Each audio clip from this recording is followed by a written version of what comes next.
I'm so tired. I stayed up all night reading Diary of a Wimpy Kid. Oh no, I pulled the fire alarm. What's that, miss? We need to leave the school? Alright, it looks like it's safe for us to come back inside, so let's go.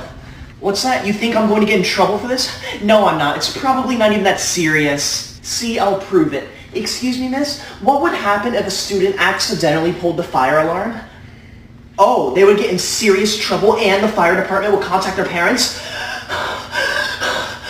In that case, I saw them pull the fire alarm. They did it. Hey. What's that, miss? You caught me on security camera doing it?